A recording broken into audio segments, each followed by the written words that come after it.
अस्सलामुअलैकुम तलबा व तालबात। अगर आप लोगों के 480 से ज़्यादा नंबर हैं तो ये वीडियो आपके लिए है। अल्लामा इकबाल ओपन यूनिवर्सिटी अपने स्टूडेंट्स को 80% से अबव मार्क्स अटेन करने पर मेरिट स्कॉलरशिप फराहम करती है। मेरिट स्कॉलरशिप का मतलब क्या है? आपको आपके प्रीवियस सेमेस्टर की फ़ीस वापस मिल जाएगी, इतनी स्कॉलरशिप होगी, और वो स्कॉलरशिप आपको in the form of cheque कुछ टाइम बाद प्रोवाइड कर दी जाती है यूनिवर्सिटी की तरफ से।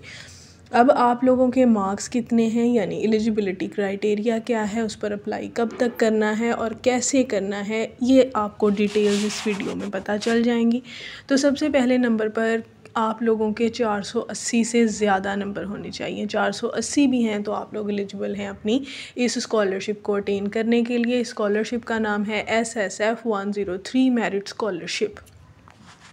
अब आप लोगों ने एक और चीज़ का ख़्याल रखना है कि आपने फ़र्स्ट अटैम्प्ट में ही अगर 480 नंबर हासिल कर लिए हैं या इससे ज़्यादा हासिल कर लिए हैं तो आप एलिजिबल हैं। फ़ॉर एग्ज़ाम्पल, अगर एक स्टूडेंट ने पिछले सेमेस्टर में कोई सब्जेक्ट रीअपीयर किया है या सप्ली थी उसकी, और उसने दोबारा से उसके पेपर दिए थे इस सेमेस्टर में, और फिर वो पिछले सेमेस्टर की बुक्स और ये वाली बुक्स इस सेमेस्टर की सारी मिल के आपके 480+ मार्क्स जा रहे हैं, तो ऐसे सीन में आप एलिजिबल नहीं हैं।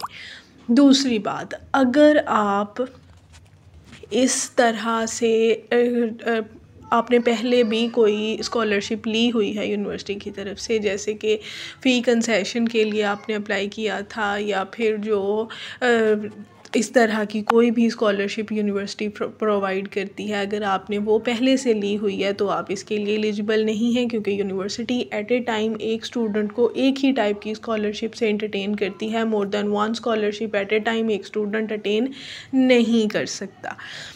तो जी, इन शराइत पर पूरा उतरते हुए अगर आप एलिजिबल हैं इसके लिए, तो आप लोगों ने सर्च करना है AIOU 103 स्कॉलरशिप फॉर्म। आप इस तरह से कुछ भी लिखेंगे तो आपके पास ये स्कॉलरशिप फॉर्म आ जाएगा, जिसको हम कहते हैं SSF 103 स्कॉलरशिप फॉर्म।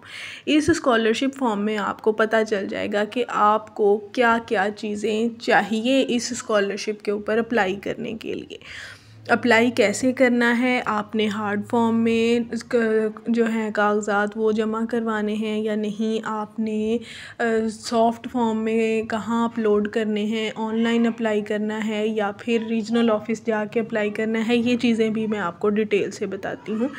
सबसे पहले नंबर पर आप लोगों को यहाँ पर within 45 days after declaration of result इसके लिए अप्लाई करना होगा, और कॉन्टीन्यू स्टूडेंट्स 80% मार्क्स के साथ इस पर अप्लाई कर सकते हैं।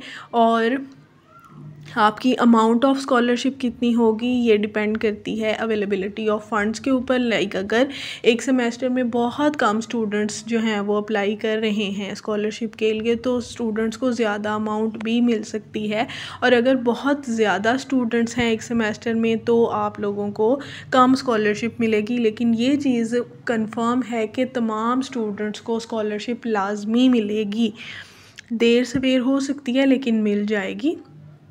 और वो सारी चीज़ें डिटेल से मेंशन्ड हैं जो कि मैं आपको ऑलरेडी बता चुकी हूँ।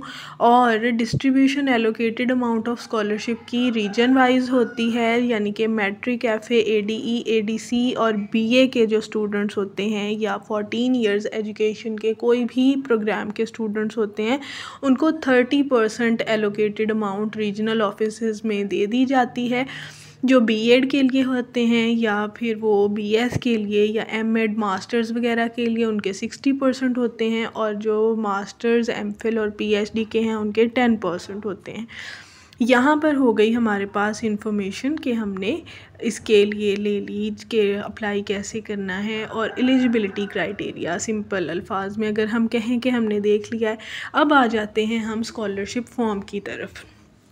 स्कॉलरशिप फॉर्म की तरफ अगर हम जाते हैं तो उसमें हमको सारी डिटेल्स पता चल जाएंगी कि हमने क्या क्या ऐड करना है और क्या क्या ऐड नहीं करना।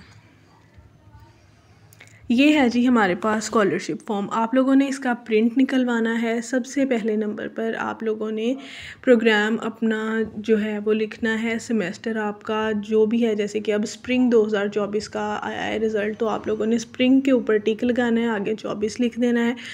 उसके बाद अपना नाम, अपना फादर्स नेम, अपना स्टूडेंट आईडी या रजिस्ट्रेशन नंबर जिसको हम CMS आईडी भी कहते हैं वो लिखना है।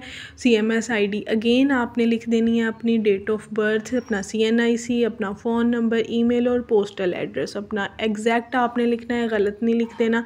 ईमेल, फ़ोन नंबर, सारा कुछ आपने वो देना है जो आपके पास हर वक्त मोबाइल में ऑन होती है। कोई भी इस तरह की ईमेल नहीं दे देनी जो अब आप यूज़ ही नहीं करते, या नंबर कन्वर्टेड सिम के नंबर बिल्कुल नहीं प्रोवाइड करते।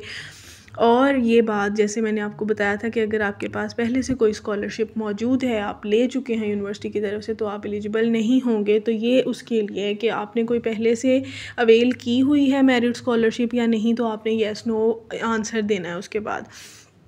अब आपने यहाँ पर ये स्पेसिफ़ाई करना है कि आपने किस सेमेस्टर में से ये मार्क्स हासिल किए हैं जिसकी बुनियाद पर आप स्कॉलरशिप के लिए अप्लाई कर रहे हैं, स्कॉलरशिप डिमांड कर रहे हैं यूनिवर्सिटी की तरफ से। तो यहाँ पर आपने अपना सेमेस्टर नंबर नहीं लिखना, आपने स्प्रिंग 2024, ऑटम 2024 ये सेमेस्टर लिखना है। उसके बाद आ जाती है फ़ी, डिपॉज़िट, चालान नंबर और डेट। यहाँ पर आपने उस सेमेस्टर की फ़ीस का चालान नंबर और फ़ीस की अमाउंट विद डेट आपने मेंशन करनी है। जिस सेमेस्टर में से आपके इतने मार्क्स आए हैं कि आप यूनिवर्सिटी से मेरिट स्कॉलरशिप डिमांड कर रहे हैं, लाइक स्प्रिंग 2024 का रिज़ल्ट आया आपका जिसमें से आप लोगों ने अप्लाई करना है स्कॉलरशिप के लिए, तो आप स्प्रिंग 2024 सेमेस्टर के लिए जो आपने फ़ीस जमा करवाई थी, आपने वो सारी डिटेल्स वहाँ पर उस चालान की देनी है। देन एट द एंड आपने अपने सिग्नेचर करने हैं, अपना नाम लिखना है और डेट आज की या जिस दिन भी आप अप्लाई करेंगे वो डेट लिखनी है आपने। और फिर सबसे इम्पॉर्टेंट चीज़ जो आपने लेनी है वो डॉक्यूमेंट्स जो कि आपने साथ अपलोड करने हैं या साथ बना के भेजना है आपने अपने डॉक्यूमेंट्स को इकट्ठा करके। CNIC आपकी होगी, जो चालान आप लोग लिख रहे हैं जिसके बारे में फ़ी चालान, ये आपने ओरिजिनल साथ में अपलोड करना है, फ़ोटोकॉपी यूज़ नहीं होगी।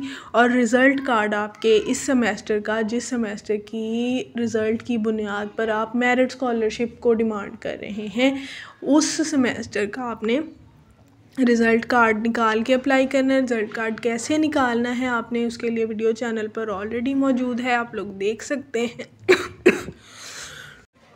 आपने ये सारे डॉक्यूमेंट्स जो हैं अटेस्टेड कॉपीज़ इनकी अटैच कर देनी है, लेकिन याद रहे जो आपका बैंक चालान है वो आपने ओरिजिनल ही साथ में अटैच करना है।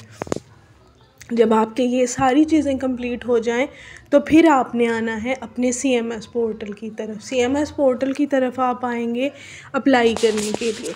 अब आपको अप्लाई कैसे करना है ये बताऊंगी मैं। आप लोगों ने अपने CMS पोर्टल से भी अप्लाई करना है और अपने सारे डॉक्यूमेंट्स को PDF फॉर्म में आपने, जो इस्लामाबाद रीजनल ऑफिस है अल्लामा इकबाल ओपन यूनिवर्सिटी का मेन कैंपस है, वहाँ पर इन सारी चीज़ों को आपने TCS भी करवाना होता है।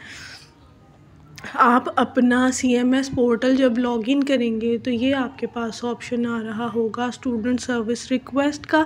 आपने इसके ऊपर जाना है। यहाँ पर सर्विस रिक्वेस्ट को आप ओपन करेंगे तो आपने जाना है क्रिएट न्यू रिक्वेस्ट के ऊपर।